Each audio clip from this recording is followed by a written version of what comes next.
Mirëmbrëma të dashur miq.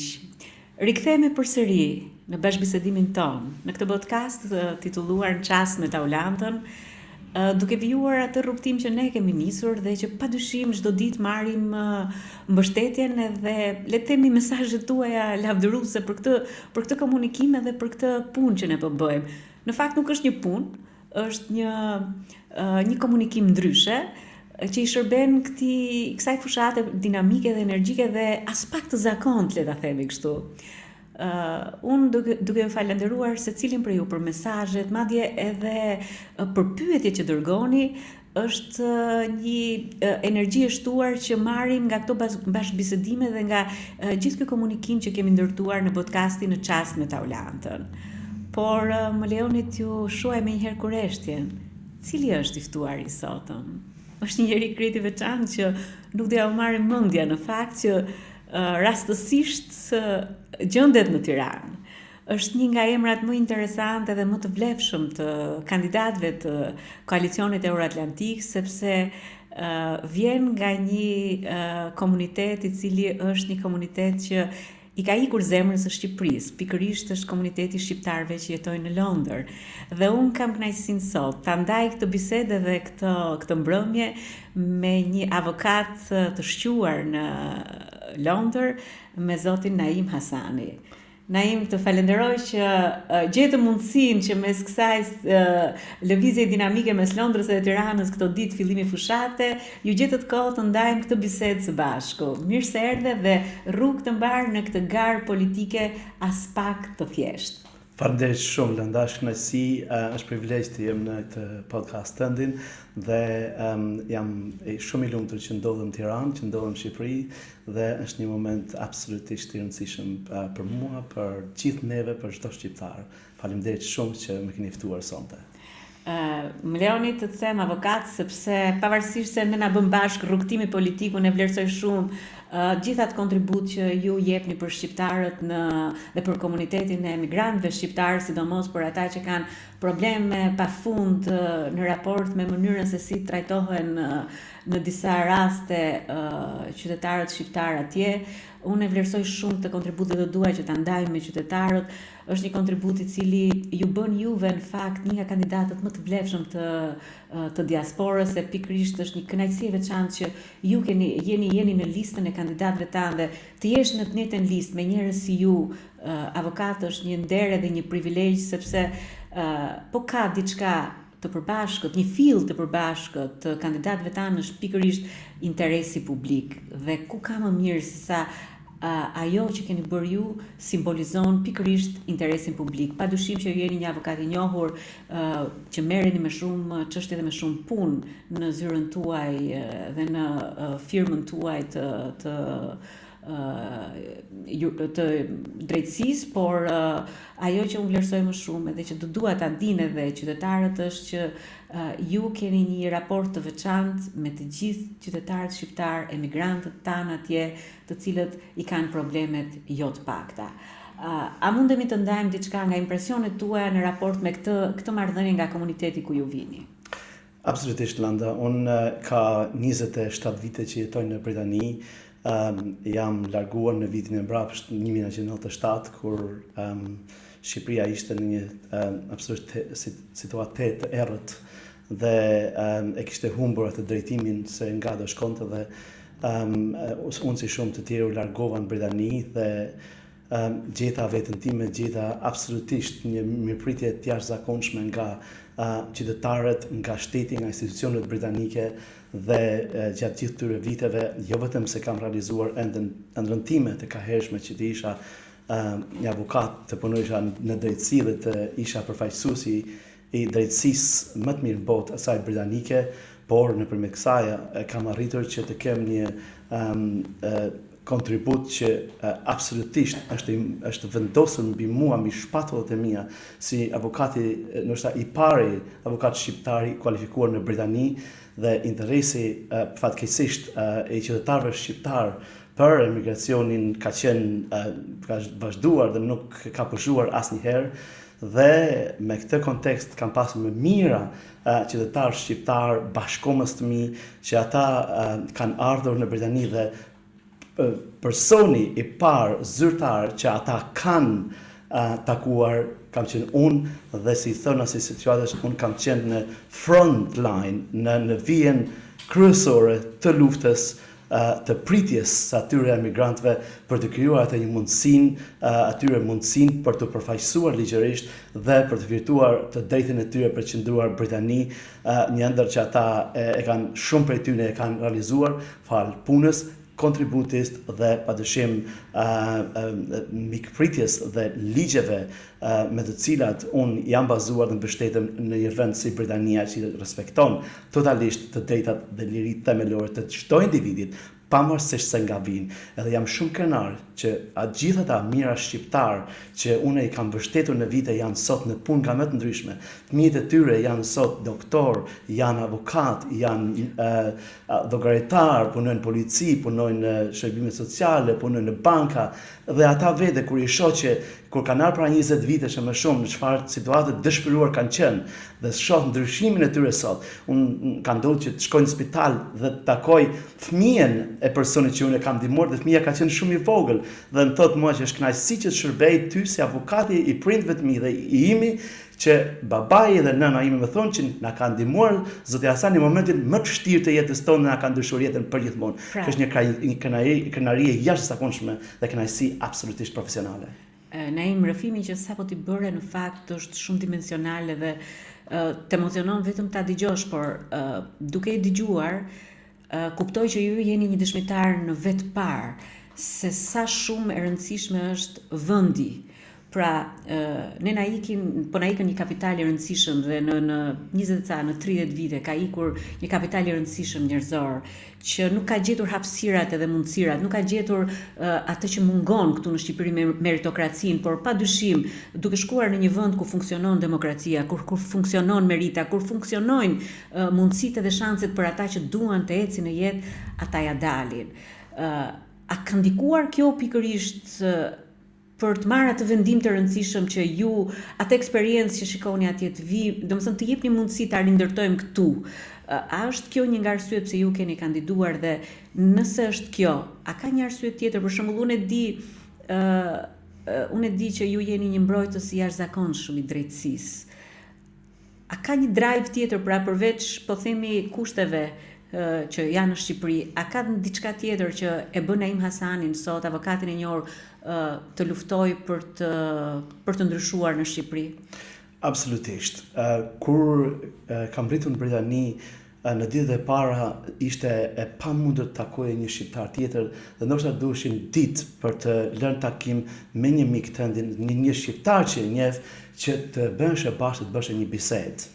Shumë vite më pas, fatkeqësisht, e sheh Londrën me një numër të jashtëzakonshëm të rinj shqiptar, një potencial I jashtëzakonshëm për Shqipërinë që në mënyrë të dëshpëruar nga mungesa e alternativës, mungesa e mundësive, mungesa e sigurisë, mungesa e të ardhmes së perspektivës për vete dhe për familjen e tyre, gjenden sot rrugëve të Londrës dhe disa prej tyre e kanë shumë të vështirë dhe sot të sigurojnë një leje qëndrimit dhe por pjesa më e madhe e tyre janë vendosur në vende ndjej shumë shpesh shumë nga atyre thonë unë nuk dua të shkoj më në Shqipëri, nuk dua t'ja dëgjoj emrin të Shqipërisë. Është e dhimbshme kjo. Absolutisht është tragjedi dhe ta shikosh kur I shikoj gjithë ata të rinj që I takoj për ditë, pjesa më e madhe e tyre në situatë të dëshpëruar, pjesa më e tyre të kapur nga organet e emigracionit dhe policia për t'i kthyer mbrapsht në Shqipëri, një pjesë e tyre I takojnë nëpër burgje nga veprat kriminale të cilat kanë bërë për arsye të dëshpërimit që kanë dhe kur përballen me realitetin britanik që nuk përputhet me atë ëndrrën e tyre që kanë dashur të realizojnë. Është absolutisht e dhimbshme dhe ka qenë gjithmonë e dhimbshme për mua të shikoj. Të mendosh avokat që në këtë garë politike, në këtë fushat, le të themi karta kryesore me të cilën kryeministri Edi Rama pas 12 vjetësh ju kërkon sërish besimin shqiptarëve është pikërisht pasaporta imagjinare. Ju besoj që jeni një nga ata njerëz që jeni ndeshur me mira emigrant, të cilët vinë në kushte çnjerëzore drejt Britanisë. Unë do dua t'i drejtoheni atyre qytetarëve që na dëgjojnë sot, duke e theksuar edhe një herë që pasaporta imagjinare që Edi Rama I ofron sot shqiptarëve në fakt nuk është ajo pasaporta e dinjitetshme. A mundet të lutem të kesh një vëzhgim tëndin pikërisht mbi këtë gjë në raport me atë që ju shikoni atje, se ne I kuptojmë që këtu, por ju I keni prekur në vetë të parë të gjithë ashtu siç e thatë, po themi atë valën e madhe të emigrantëve, sidomos të viteve të fundit në Britaninë e Madhe. I vetmi person që nuk mund të kërkoj votën qytetarëve shqiptarë që jetojnë jo vetëm në Britani, po në diasporë kudo, sidomos në Britani do thosha, është kryeministri aktual I Shqipërisë. Mos harrojmë se në 12 vitet e fundit kanë larguar një numër I madh qytetarë shqiptarë nga Shqipëria për arsye të nga më A ka një statistikë se sa janë diçka më për... Në Britani, paktën në mënyrë të ligjshme janë minimumi 100.000 qytetarë shqiptarë që jetojnë, por mund të ketë rreth 150.000 deri 200.000 qytetarë shqiptarë që jetojnë në Britani, përfshirë ata që janë të padokumentuar që jetojnë në mënyrë të paligjshme në Britani. Dhe ajo që ka qenë nga arsyet e mia përse kam vendosur të kandidoj në Shqipëri për koalicionin Euroatlantik dhe të afrohem politikës shqiptare është po të shikosh qeveria aktuale e zotit Rama ka bërë një punë të tmerrshme për sa I përket nxirrjes së emrit të qytetarëve shqiptar në Britani. Ishte tragjedi që pas gjithë këtyre viteve demokraci, në vitin 2022, mbi 14.500 qytetarë shqiptar u dyndën drejt Britanisë me gomone për të ardhur vetëm në vitin absolutisht vetëm në vitin 2022 minimumi 14.500 shqiptar edhe ishte lajmi. Më fal të të pyes se si qytetare në fakt, po dhe si nën jam e ndjeshme ndaj moshës. A ka të dhëna konkrete për moshën, sepse është shumë e rëndësishme të kuptojmë cila është mosha që është larguar drejt Britanisë? Mund të thosha 80% e tyre janë nga mosha 15 deri në 25 vite. Domethënë është truri, është ajka e rinisë e qytetarëve shqiptar, e kombit shqiptar që largohet. Dhe kjo dram që e shkaktoi I bëri që qeveria britanike e atëhershme ish kryeministri Rishi Sunak dhe sidomos dy eksponent kryesor, ministri e brendshme Suella Braverman dhe ish ministri e emigracionit Robert Jenrick, të fillonin të talleshin me shqiptarë dhe të abuzonin në këtë tragjedi, në këtë dramë shqiptare, sepse faktikisht politika britanike nuk ishte mësuar në këtë nivel kaq të madh të emigracionit qytetarëve shqiptar, vetëm kohën luftën e Kosovës ndodhe. Ajo që po thoni është që e kthyen po themi çështjen e emigrantëve shqiptar, le ta themi në një çështje elektorale të brendshme. Absolutisht. U detyruan që domethënë donin sidomos ta dy politikanë britanik që të fitonin kapital politik, të fitonin vota në Britani nëpërmjet fatkeqësisë së qytetarëve shqiptar. Jo pa qëllim, ish ministri e brendshme deklaroi në parlament që qytetarët shqiptar janë pushtues dhe kriminal që po vinin masivisht për të pushtuar Britaninë, për të kryer krime në Britani. Dhe ministri I emigracionit Robert Jenrick në atë kohë, domethënë ishte domethënë luftëtari kryesor ndaj shqiptarëve dhe duke I përgjegjësuar shqiptarët si element kriminal dhe pushtues. Mos harrojmë që Britania është një vend I jashtëzakonshëm dhe absolutisht ne nuk duam që asnjë qytetar shqiptar të largohet, të ketë arsye të largohet nga Shqipëria, aq më shumë të largohet me gomone. Por kjo tragjedi është e shkaktuar nga qeverisja dhe përgjegjësia kryesore takon kryeministit zotit Rama në këtë situatë. Dhe është absolutisht një tragjedi që e kanë përjetuar qytetarët shqiptar dhe falë zotit kemi një ndryshim të kursit politik në Britani dhe qytetarët shqiptar po kthehen në atë shkëlqimin dhe dignitetin që kanë pas ndër vite. Unë padyshim që e vlerësoj shumë të gjithë këtë kontribut tuaj në raport me qytetarë shqiptarë dhe jam shumë e bindur që ai komunitet do të ndihet I detyruar nga kontributi juaj, do të ndihen të frymëzuar nga kontributi juaj për t'ju votuar masivisht. Por unë do doja shkurtimisht diçka, Naim, ju vini nga një profesion siç është avokatia dhe njihni mirë sistemin e drejtësisë dhe dua që të kemi një lloj përballje, po themi, ndërmjet asaj që po ndodh në Shqipëri, një luftë, një klase politike 34 vjeçare kundër reformës në drejtësi dhe kundër organeve të reja të reformës në drejtësi siç është SPAK-ut dhe asaj të drejtë ligjore, situate që në Britani ju vetë e thoni shpesh që është vendi I drejtësisë. Absolutisht. Si e mendoni këtë gjë, Naim? a është Shqipëria një vend që do të shkojë drejt një, po themi drejt ndërtimit të shtetit të së drejtës, a do mundemi ne ta ndërtojmë shtetin e së drejtës e t'i ndalojmë Edi Ramën dhe Sali Berishën ta dëmtojnë reformën në drejtësi? Landa, kjo është një pyetje etike për Shqipërinë dhe kërkon një përgjigje absolutisht një ndërgjegjësinë kombëtar, qytetar. Shqipëria nuk ka rrugë tjetër, ose do të shuhet si vend, ose do të jetë një ndër kombet që meriton të jetë antare me të drejtat plota e familjes evropiane dhe Bashkimit Evropian. Dhe antarësimi në Bashkimin Evropian, marrëdhënia me vende si Britania, si tempulli i lirisë dhe demokracisë dhe parlamentit që ka mësuar gjithë bota dhe duhet mësoj edhe Shqipëria, është që askush dhe asnjëri, i çfarë do pasurie të jetë, i çfarë do kalibri të jetë, i çfarë do vendin politik të jetë, nuk është mbi ligjin. Të gjithë janë barabartë për ligjin dhe absolutisht çdo politikan është në radhë parë përgjegjës për aktet e vet ndaj qytetarëve që kanë zgjedhur dhe dyta ndaj ligjit në të cilit veprojnë. Dhe nuk mundet absolutisht as Sali Berisha, as Edi Rama, as një politikan në Shqipëri ta quajnë veten mbi qytetarët, mbi ligjin dhe mbi çdo kë. Ligji duhet të veprojë i barabartë, si për atë që punon shet për ditë edhe i ka duart me kavull, si ai që drejton vendin që është kryeministër apo lider opozitet apo ish kryeministër apo ish president, duhet jetë një lloj. Edhe derisa Shqipëria ta kuptojë se një koncept i tillë është qendror, themelor për këtë vend, Shqipëria ka mundësinë shumë të ulët të bashkohet familjes evropiane dhe në qofse do të vazhdojë një element i tillë mospërfillës ndaj organeve të reja të drejtësisë dhe lufta që bëjnë këta që kanë probleme me drejtësinë, mos respektimi i SPAK si është shpresa e parë e vetme e qytetarët shqiptar që ka zgjuar një vetdije qytetare se këta politikanë që kanë abuzuar për 34 vite, një ditë do shkojnë para hekurave dhe do të jenë njësoj si tjerë, do të përfunojnë më keq. Deri atëherë Shqipëria ka probleme të mëdha dhe ne duhet ta mbështesim absolutisht me çdo kusht SPAK-un dhe organet e drejtësisë në Britani.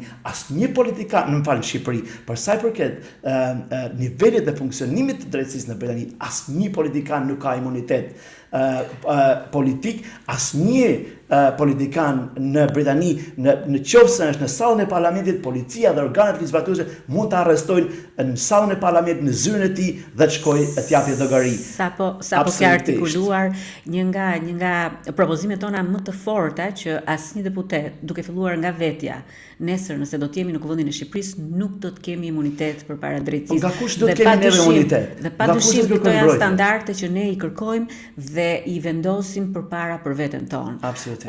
Kam një pyetje tjetër, Naim, duke qenë se ju vini nga diaspora dhe është shumë e vlefshme, po them, që ai komunitet do të përfaqësohet me ju.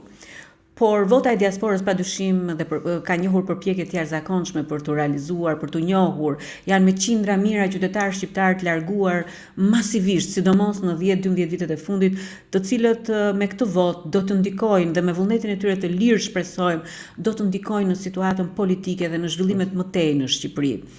Por pyetja që kam për ju, a besoni se pas akteve që kanë ndërmarrë Sali Berisha dhe Edi Rama për që kjo votë të numërohet dhe të administrohet nga komisioni zgjedhor, nga komisioni qendror zgjedhor, pra nga përfaqësuesit e forcave të mëdha dhe nga ky komision, do të lexohet drejt? A mendon se vota e diasporës do të ndikojë për të ndryshuar rezultatin zgjedhor që do të prodhoj, po themi, vota që del nga territori i Shqipërisë? Pyetje shumë e drejtë. Në radhë parë do të them që kur takoj bashkomasmin Britani, por kur takoj edhe qytetarë në Shqipëri, më thonë që je një ambasador i Shqipërisë i vërtet në Britani dhe i them faktikisht përgjigja është që unë jam ambasador i shqiptarëve në Britani dhe atë që nuk e ka bërë qeveria, shteti shqiptar për të mbrojtur qytetarët ka qenë përgjegjësi historike, barë rënd historike, privilegj kombëtar dhe ta thosha përfaqësimi që unë ju kam bërë me mira shqiptarë dhe kam qenë aty avokati, politikani, ambasadori, kryeministri dhe përfaqësuesi i Shqipërisë, i çdo shqiptari në Britani me të drejtat e tyre si një vend më i mirë në botë. Dhe me atë kontekst, absolutisht diaspora ka një dëshirë të jashtëzakonshme për ndryshim. Ka dhe një mundësi. Ka dhe një mundësi. Ka dhe një fuqi të madhe. Na i thon by default, domethënë ndoshta ata që e merituan reformën në drejtësi dhe ja dhanë votën diasporës, ndoshta nuk e kanë prit që kanë menduar që qytetarë shqiptarë në diasporë nuk do të votojnë, por kanë përshtypjen se ajo po i kthehet në bumerang dhe e kanë menduar se do t'i quajnë qytetarë shqiptarë në diasporë si veglat të tyre për të arritur qëllimet. Absolutisht jo.